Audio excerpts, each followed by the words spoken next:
Hello students, welcome back to our YouTube channel. तो कैसे आप सब लोग? आई होप आप स्वस्थ होंगे, मस्त होंगे, कोरोना मुक्त होंगे। तो आज के इस लेक्चर में पढ़ेंगे हम डिस्प्लेसमेंट करंट के बारे में। तो वीडियो को एंड तक देखना, आपके सारे डाउट्स क्लियर हो जाएंगे, आपको मज़ा भी आएगा और कभी नहीं भूलोगे अगर आपने वीडियो एंड तक देख ली तो। ठीक है, तो देखो अभी तक आपको पता था कि करंट क्या होती है। आपने पढ़ा है कि due to motion of charge current flow होती है।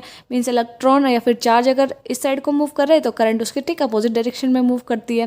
ठीक है, लेकिन एक नया वर्ड इसके आगे जुड़ गया है, डिस्प्लेसमेंट करंट। ठीक है, तो जो है डिस्प्लेसमेंट करंट, सबसे पहले इसका कॉन्सेप्ट दिया था मैक्सवेल एक साइंटिस्ट थे, उन्होंने डिस्प्लेसमेंट करंट को इंट्रोड्यूस किया था। ठीक है, तो आखिर डिस्प्लेसमेंट करंट है क्या, इसके पीछे की थॉट प्रोसेस क्या थी, ये सब हम पढ़ने वाले हैं। तो इसके लिए सबसे पहले हमें दो एक्सपेरिमेंट समझने होंगे और इन एक्सपेरिमेंट से जो दो रिजल्ट निकल रहे हैं उनको समझना पड़ेगा। ठीक, तो देखो ऑरिस्टस जो साइंटिस्ट थे, इन्होंने क्या ऑब्जर्व करा कि जब किसी सर्किट में करंट फ्लो हो रही है और उस सर्किट के अराउंड अगर हम कोई मैग्नेटिक कंपास रख रहे हैं तो उस कंपास के नीडल में क्या हो रहा है, डिफ्लेक्शन हो रहा है। ठीक है, तो इन्होंने फिर क्या किया कि जब इस सर्किट में कोई करंट फ्लो नहीं हो रहा तो ये निडल भी क्या नहीं कर रही, डिफ्लेक्शन शो नहीं कर रही। तो उन्होंने क्या रिजल्ट निकाला, इसका मतलब है जब भी करंट फ्लो हो रहा है, करंट फ्लो होने के कारण मैग्नेटिक फील्ड सर्किट के अराउंड प्रोड्यूस हो रहा है। ठीक है, इसका मतलब करंट के कारण क्या होता है, मैग्नेटिक फील्ड प्रोड्यूस होता है। ठीक है, करंट के कारण मैग्नेटिक फील्ड प्रोड्यूस होता है। ठीक है, दूसरा इन्होंने क्या देखा, जब सर्किट में करंट क्लॉकवाइज मूव कर रही है, सर्किट में करंट क्लॉकवाइज मूव कर रही है, तो इफ सपोज दैट ये नॉर्थ है और ये साउथ है, तो नीडल कैसे मूव कर रही है, इस टाइप से। मीन्स नॉर्थ जो है वेस्ट की तरफ मूव कर रहा है। और जब करंट एंटी क्लॉकवाइज सर्किट में फ्लो हो रही है, तो देखो अगर ये नॉर्थ है और ये साउथ है तो जो है नीडल में डिफ्लेक्शन कुछ इस साइड से हो रहा है। मीन्स जब करंट की डायरेक्शन चेंज हो रही है, ठीक है, तो मैग्नेटिक कंपास के नीडल में डिफ्लेक्शन भी क्या हो रहा है, अपोजिट डायरेक्शन में हो रहा है। ठीक है, जो अगर करंट की डायरेक्शन अपोजिट है, ठीक है, तो डिफ्लेक्शन भी क्या हो रहा है, अपोजिट हो रहा है। ठीक है, ये समझ में आया। अब देखो इस करंट के अगर हम ओरिजिन को देखें, करंट फ्लो कैसे हो रही है इसको समझते हैं। तो देखो हमने यहाँ पे क्या है, बैटरी का पॉजिटिव टर्मिनल और नेगेटिव टर्मिनल। पॉजिटिव और नेगेटिव टर्मिनल का मतलब यहाँ पे एक पोटेंशियल डिफरेंस है ना, पोटेंशियल डिफरेंस भी से दिखा देते हैं इसे, पोटेंशियल डिफरेंस है कि नहीं है। देखो तभी तो देखो जब हम बैटरी का पॉजिटिव टर्मिनल यहाँ पे लगा दें तो करंट फ्लो नहीं होती। क्यों? क्योंकि पोटेंशियल डिफरेंस उस टाइम पे कितना हो जाता है, जीरो हो जाता है। या फिर जब हम यहाँ पे नेगेटिव और नेगेटिव भी जोड़ देते हैं सेल के या बैटरी को, तब भी पोटेंशियल डिफरेंस जीरो हो जाता है, इसलिए करंट फ्लो नहीं होती है। अब देखो यहाँ पे पोटेंशियल डिफरेंट बैटरी के कारण यहाँ पे पोटेंशियल डिफरेंस क्रिएट हुआ। पोटेंशियल डिफरेंस के कारण क्या प्रोड्यूस होता है, इलेक्ट्रिक फील्ड। ठीक है, अब देखो यहाँ पे जो है बैटरी के अराउंड इलेक्ट्रिक फील्ड प्रोड्यूस हुआ। अब इलेक्ट्रिक फील्ड के कारण क्या होगा, जो इसमें फ्री इलेक्ट्रॉन होंगे इस वायर में जो फ्री इलेक्ट्रॉन होंगे उन पे एक फोर्स लगेगा, है ना, कितना लगता है वो, QE, इतना फोर्स लगेगा। अब फ्री इलेक्ट्रॉन्स पे फोर्स लगा, फ्री इलेक्ट्रॉन्स पे क्या लगा, फोर्स लगा, तो वो मूव करना स्टार्ट कर देंगे एक पर्टिकुलर डायरेक्शन में। और जब वो मूव करना स्टार्ट करेंगे तो इस सर्किट में क्या फ्लो होगी, करंट फ्लो होगी। और इस करंट के फ्लो होने के कारण यहाँ पे मैग्नेटिक फील्ड प्रोड्यूस होगा। ठीक है, तो देखो हमें जो मोटा मोटा याद रखना है, हमें ये याद रखना है कि करंट के कारण मैग्नेटिक फील्ड प्रोड्यूस होता है। ये समझ में आए, तो ये ऑरिस्टस के एक्सपेरिमेंट से हमें पता चला। दूसरा देखो Faraday law of electromagnetic induction. तो Faraday law of electromagnetic induction से हमें क्या ऑब्जर्वेशन मिली कि देखो जब भी इस मैग्नेट को हम इस कॉइल के अंदर ले जा रहे थे या बाहर ले जा रहे थे, जब अंदर लेके जा रहे थे तो फ्लक्स जो इस कॉइल के साथ लिंक है वो इंक्रीज हो रहा था, फ्लक्स इंक्रीज हो रहा था। इसका मतलब मैग्नेटिक फील्ड लाइन्स इंक्रीज हो रही थी और मैग्नेटिक फील्ड इंक्रीज हो रहा था। तो जब इसके अंदर फील्ड इंक्रीज हो रहा था तो इसमें एक इंड्यूस्ड EMF पैदा हो रहा था, नहीं हो रहा था, इंड्यूस्ड EMF पैदा हो रहा था। या फिर हम कह सकते हैं चेंज इन मैग्नेटिक फील्ड के कारण, ठीक है, क्या हुआ, एक इंड्यूस्ड EMF पैदा हुआ। और इंड्यूस्ड EMF के बाद क्या फ्लो होती है हमारी, इंड्यूस्ड करंट। ये समझ में है, इंड्यूस्ड करंट।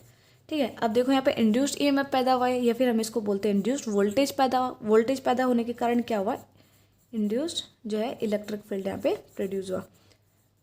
ठीक है, मतलब देखो यहाँ पे क्या हुआ, चेंज इन मैग्नेटिक फील्ड के कारण इंड्यूस्ड EMF पैदा हुआ। और वोल्टेज यहाँ पे है, इंड्यूस्ड वोल्टेज या फिर इंड्यूस्ड EMF है, तो इसका मतलब इलेक्ट्रिक फील्ड जनरेट हुआ। तो Faraday law of electromagnetic field से इंडक्शन से हमें क्या पता चला कि चेंज इन मैग्नेटिक फील्ड के कारण इलेक्ट्रिक फील्ड प्रोड्यूस होता है।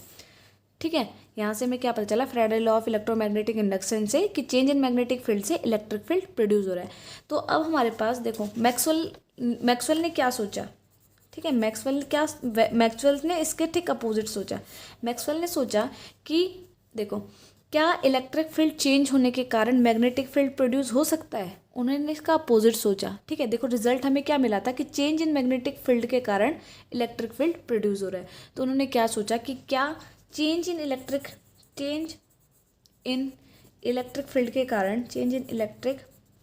फील्ड के कारण ठीक है मैग्नेटिक फील्ड प्रोड्यूस हो सकता है, ये उनका क्वेश्चन मार्क था।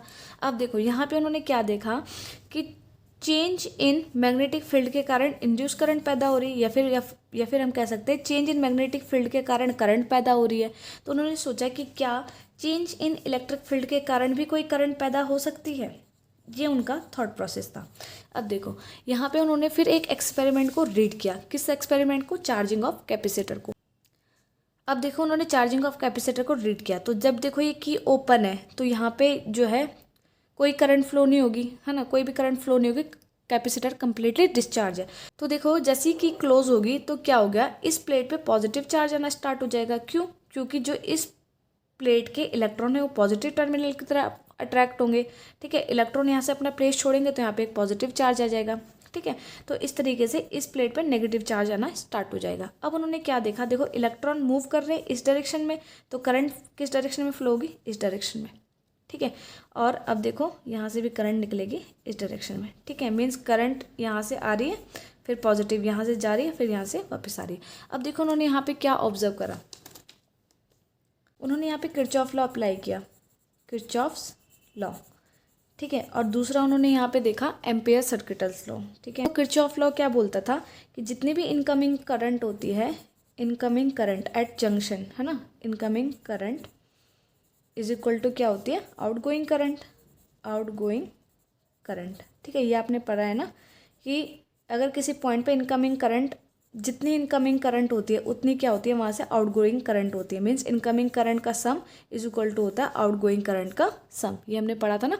अब देखो यहाँ पे इनकमिंग, अब इस रीजन में देखो, रीजन ए में करंट, इस प्लेट में देखो, इस प्लेट में करंट आ तो रही है लेकिन यहाँ से कहीं जा नहीं रही है, यानी कि इनकमिंग करंट तो है लेकिन आउटगोइंग करंट नहीं है। इसमें देखो, इस वाले रीजन में देखो, करंट यहाँ से वापस बाहर तो निकल रही है लेकिन यहाँ पे इनकमिंग करंट है ही नहीं, तो यहाँ पे किरचॉफ लॉ वायलेट हो रहा था। ठीक है, अब देखो एम्पियर सर्किटल लॉ कैसे, देखो यहाँ पे इनकंसिस्टेंट है। देखो यहाँ पे अगर हम यहाँ पे कोई सरफेस ले रहे हैं रीजन ए में, सपोज मैंने इसको ले लिया एस, तो एम्पियर सर्किटल लॉ क्या बोलता है, इस सरफेस से पास होने वाला टोटल मैग्नेटिक फील्ड कितना होगा? B dot D L is equal to mu zero I. ये एम्पियर्स ने कहा था। तो उन्होंने कहा ठीक है, रीजन ए के लिए तो हो गया B dot D L is equal to mu zero I. ठीक है, रीजन सी के लिए भी इतना ही होगा, B dot D L is equal to mu zero I, क्योंकि करंट तो यहाँ पे सेम है। अब देखो उन्होंने रीजन बी के लिए देखा, ये तो किसके लिए है? A oblique C, region A oblique C. अब देखो रीजन बी में, देखो रीजन बी में एम्पियर्स के अकॉर्डिंग क्या होना चाहिए कि B dot D L is equal to mu zero I. ठीक है, अब देखो यहाँ पे तो करंट है ही नहीं, करंट है कि इस रीजन में है ही नहीं, तो यहाँ पे जो है मैग्नेटिक फील्ड कितना होना चाहिए? B U zero into zero, यानी कि म्यू नॉट इंटू ज़ीरो, क्या कितना होना चाहिए? ज़ीरो, क्योंकि यहाँ पे रीजन में करंट है ही नहीं, तो यहाँ पे मैग्नेटिक फील्ड बेसिकली कितना होना चाहिए? ज़ीरो। मैग्नेटिक फील्ड कितना होना चाहिए? ज़ीरो। लेकिन जब इन्होंने यहाँ पे मैग्नेटिक निडल रखी रीजन ए में तो वो डिफ्लेक्ट हो रही थी, सी में रखी वो भी डिफ्लेक्ट हो रही थी, और जब उन्होंने बी में मैग्नेटिक निडल रखी ना, मैग्नेटिक कंपास रखा, तो उसके निडल में भी डिफ्लेक्शन हो रहा था। तो यहाँ पे देखो इसका मतलब क्या है, यहाँ पे एम्पियर्स के अकॉर्डिंग तो यहाँ पे कितना होना चाहिए? मैग्नेटिक फील्ड ज़ीरो है, लेकिन यहाँ पे निडल क्या कर रही है? डिफ्लेक्शन शो कर रही है।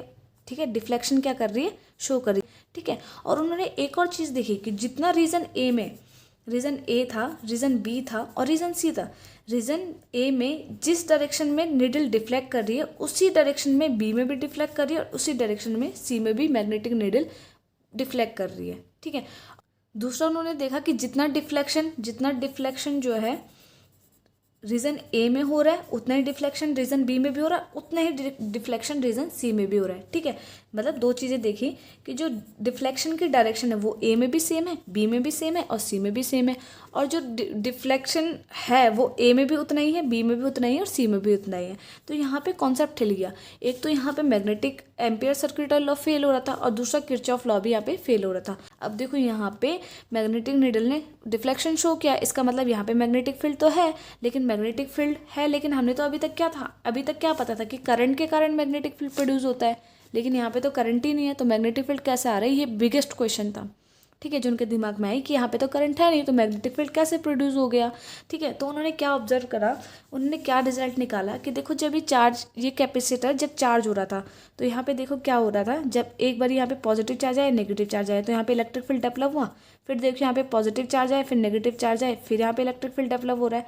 धीरे धीरे क्या कर रहा है, जब ये चार्ज हो रहा है कैपेसिटर, तो यहाँ पे एक इलेक्ट्रिक फील्ड, देखो ऐसा है ना कुछ, यहाँ पे जो है इलेक्ट्रिक फील्ड जनरेट हो रहा है, और वो क्या है धीरे धीरे इंक्रीज हो रहा है, वो इलेक्ट्रिक फील्ड धीरे धीरे क्या हो रहा है, इंक्रीज हो रहा है। यानी कि यहाँ पे क्या है, change in electric field, change in electric field के कारण क्या उन्होंने कहा कि मैग्नेटिक फील्ड प्रोड्यूस हो रहा है, मैग्नेटिक फील्ड प्रोड्यूस हो रहा है। लेकिन मैग्नेटिक फील्ड प्रोड्यूस होने के लिए यहाँ पे करंट होना ज़रूरी था, क्योंकि कोई मानने को तैयार ही नहीं था कि चेंज इन इलेक्ट्रिक फील्ड के कारण मैग्नेटिक फील्ड प्रोड्यूस हो सकता है। क्योंकि अभी तक तो हम क्या मानते आ रहे थे कि केवल करंट के कारण क्या होता है, मैग्नेटिक फील्ड प्रोड्यूस होता है। तो उन्होंने देखो यहाँ पे कहा कि ठीक है, जो आपकी वायर में जो करंट फ्लो हो रही है उसको बोलेंगे हम कंडक्शन करंट। कौन सी current, conduction current. Means conduction current कौन सी करंट होती है, जो इलेक्ट्रॉन के या फिर चार्ज के मोशन के कारण होती है, चार्ज के मोशन के कारण। ठीक है, चार्ज के मोशन के कारण जो करंट फ्लो होती है वो क्या होती है, कंडक्शन करंट। अब देखो यहाँ पे तो क्या है, यहाँ पे क्या है, इस वाले यहाँ पे देखो जो कैपेसिटर के बीच में होता है वो क्या होता है, फ्री स्पेस होता है, फ्री स्पेस होता है, या फिर डाइलेक्ट्रिक मीडियम होता है, या फिर जो जिसे आप कहते हैं इंसुलेटर मीडियम होता है, इंसुलेटिंग मीडियम होता है, तो डाइलेक्ट्रिक मीडियम। तो यहाँ पे तो इलेक्ट्रॉन के मोशन के कारण करंट फ्लो नहीं हो रही, तो उन्होंने क्या कहा कि जो इनके बीच में, कैपेसिटर के बीच में एक और करंट है, और वो कंडक्शन करंट का रिप्लेसमेंट है, जिसका नाम दे दिया उन्होंने डिस्प्लेसमेंट करंट। क्या नाम दे दिया, डिस्प्लेसमेंट करंट, डिस्प्लेसमेंट करंट। और ये डिस्प्लेसमेंट करंट किस वजह से पैदा हो रही है, चेंज इन इलेक्ट्रिक फील्ड के कारण, चेंज इन इलेक्ट्रिक फील्ड के कारण। ठीक है, अब उन्होंने कहा इस डिस्प्लेसमेंट करंट के कारण क्या प्रोड्यूस हो रहा है, मैग्नेटिक फील्ड। तो देखो ये थ्योरी काम आ गई ना कि करंट के कारण मैग्नेटिक फील्ड प्रोड्यूस हो रही है। तो उन्होंने क्या रिजल्ट निकाल दिया कि चेंज इन इलेक्ट्रिक फील्ड के कारण डिस्प्लेसमेंट करंट पैदा हो रही है, और इस डिस्प्लेसमेंट करंट के कारण मैग्नेटिक फील्ड जनरेट हो रहा है। ठीक है, यानी कि यहाँ से दो रिजल्ट निकले कि चेंज इन इलेक्ट्रिक फील्ड के कारण क्या प्रोड्यूस होता है, magnetic field, as well as change in electric field के कारण क्या प्रोड्यूस होती है, डिस्प्लेसमेंट करंट। ठीक है, और इन्होंने देखो कंडक्शन करंट को बोल दिया IC, डिस्प्लेसमेंट करंट को दिखा दिया ID से। तो यहाँ पे जो वायर में फ्लो हो रही है ना डायग्राम में, तो ये कौन सी है, IC। और उन्होंने कहा कैपेसिटर के बीच में भी एक करंट फ्लो होगी, जिसको बोला ID। ठीक है, जो है डिस्प्लेसमेंट करंट। अब बोला इस करंट की डायरेक्शन क्या है, डिस्प्लेसमेंट करंट की। तो डिस्प्लेसमेंट करंट की डायरेक्शन देखो यहीं से हमें पता चल रही है कि जिस साइड A में डिफ्लेक्शन हो रहा है, उसी साइड नीडल में B साइड भी डिफ्लेक्शन हो रहा है, C साइड भी, और जितना डिफ्लेक्शन हो रहा है A में, B में, C में, वो इक्वल है। इसका मतलब इस डिस्प्लेसमेंट करंट की डायरेक्शन क्या है, कंडक्शन करंट की ही डायरेक्शन में है। ठीक है, डिस्प्लेसमेंट करंट की डायरेक्शन क्या है, कंडक्शन करंट की डायरेक्शन में है, और दोनों का मैग्नीट्यूड क्या है, इक्वल है। IC इज इक्वल टू क्या है, ID। इनका magnitude as well as direction भी क्या है, सेम है। Magnitude as well as direction भी क्या है, सेम है। ठीक है, तो अब उन्होंने देखा, अब देखो यहाँ पे किरचॉफ लॉ अप्लाई करते हैं। तो किरचॉफ लॉ देखो, यहाँ पे जितनी इनकमिंग करंट है, देखो IC इस डायरेक्शन में जा रही है, ये इनकमिंग हो गई, तो ID यहाँ से वापस जा रही है, यानी कि IC is equal to outgoing current. IC incoming है तो ID आउटगोइंग करंट है, और दोनों का मैग्नीट्यूड इक्वल है, तो किरचॉफ लॉ यहाँ पे फॉलो हो गया। अब यहाँ पे देखो ID इस रीजन B में देखो ID इनकमिंग है और IC क्या है, आउटगोइंग है, तो यहाँ पे किरचॉफ लॉ अब फॉलो हो गया नहीं हो गया यहाँ पे। ठीक है, दूसरा देखो एम्पियर सर्किटल लॉ को उन्होंने इम्प्रूव किया। उन्होंने कहा कि ये जो एम्पियर सर्किटल लॉ होता है, इसकी जगह क्या आना चाहिए, B.dl is equal to μ0 IC plus ID। ठीक है, अब उन्होंने कहा देखो रीजन 1 में देखो, उन्होंने कहा रीजन अगर हम A में देखते हैं तो क्या हमारे पास B.dl इज इक्वल टू क्या हो जाएगा, μ0। अब वहाँ पे रीजन 1 में ID तो है नहीं, ID यहाँ पे 0 है, तो क्या हो जाएगी, IC। हुआ एम्पियर सर्किटल लॉ फॉलो। और रीजन B में देखो आप, रीजन बी में क्या होगा, μ0 IC इस टाइम पे क्या है, 0, क्योंकि रीजन बी में कंडक्शन करंट नहीं है, यहाँ पे क्या है, डिस्प्लेसमेंट करंट है, तो क्या हो जाएगा, μ0 ID। इसी तरीके से रीजन C के लिए भी यही हो जाएगा, ये वाला केस। तो ये रही हमारी डिस्प्लेसमेंट करंट। तो देखो डिस्प्लेसमेंट करंट की डेफिनेशन क्या हो जाएगी, displacement current is that current which comes into play in the region in which the electric field and the electric flux changes with time. ठीक है, मीन डिस्प्लेसमेंट करंट उस reason में introduce होती है जहाँ पे इलेक्ट्रिक फील्ड या फिर इलेक्ट्रिक फ्लक्स जो है टाइम के साथ साथ चेंज हो रहा होता है। ठीक है, तो अगर हम देखो इसके डेरिवेशन करें तो देखो जो कैपेसिटर होते हैं, ठीक है, इनकी प्लेट्स के कारण जो इलेक्ट्रिक फील्ड जनरेट होता है, ईच प्लेट के कारण वो क्या होता है, सिग्मा अपॉन 2 एप्सिलॉन नॉट। ठीक है, तो क्योंकि हमें बोथ प्लेट का निकालना है, मीन्स इलेक्ट्रिक फील्ड इनके बीच हमें निकालना है, तो क्या करना पड़ेगा, इन दोनों जो है इसके कारण जो इलेक्ट्रिक फील्ड जनरेट हो रहा है प्लस जो नेगेटिव प्लेट के कारण इलेक्ट्रिक फील्ड जनरेट हो रहा है, इनको ऐड करना पड़ेगा।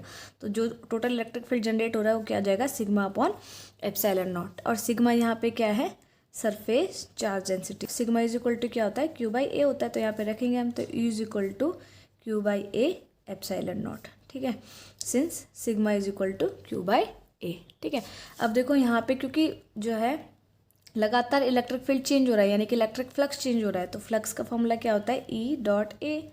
ठीक है, ई डॉट ए होता है। ठीक है, अब हम क्या निकाल रहे हैं, rate of change of flux निकालना चाह रहे हैं, rate of change of flux यानी कि d phi E upon d t. ठीक है, इज इक्वल टू क्या हो जाएगा, देखो d y d t of, ठीक है, ई इंटू ए, ई इंटू ए। और यहाँ पे हम देखो, अगर हम यहाँ पे इसी के फाई की जगह यहाँ पे ई की वैल्यू रख ले, अगर ई की जगह यहाँ पे वाली वैल्यू रख ले, तो Q by A epsilon not into A से ए कैंसिल हो रहा है, तो फाई इज इक्वल टू क्या आ रहा है, क्यू अपॉन एप्सिलॉन नॉट। अब देखो यहाँ पे फाई की जगह हम डायरेक्ट पुट कर लेते हैं, यहाँ पे क्या आ जाएगा, d by d t of phi की जगह क्या आ जाएगा, q upon epsilon naught. Q upon epsilon naught यानी कि क्या हो गया, 1 upon epsilon not into d q by d t. यहाँ पे d q by d t क्या है हमारे पास, मीन्स किस रेट से जो है कैपेसिटर की प्लेट चार्ज हो रही है, ये क्या है उसका रेट है, d q by d T. तो इसको अगर मैं कंबाइन कर लिख लूँ, ये जो है d phi upon d t is equal to 1 upon epsilon naught d q by d t. ठीक है, अब देखो ये d q by d t is equal to क्या आ जाएगा, epsilon naught d phi upon d t. और यही जो है d q upon d t को क्या बोल दिया गया, डिस्प्लेसमेंट करंट। आई डी की वैल्यू कितनी आ जाएगी, epsilon naught d phi by d t. ठीक है, तो ये जो है डिस्प्लेसमेंट करंट का मैग्नीट्यूड है। ठीक है, और ये देखो ये फाई ई लिखते हैं इसको, क्योंकि ये क्या है, इलेक्ट्रिक फ्लक्स है। यहाँ से आप इसको अपोजिट भी दिखा सकते हो।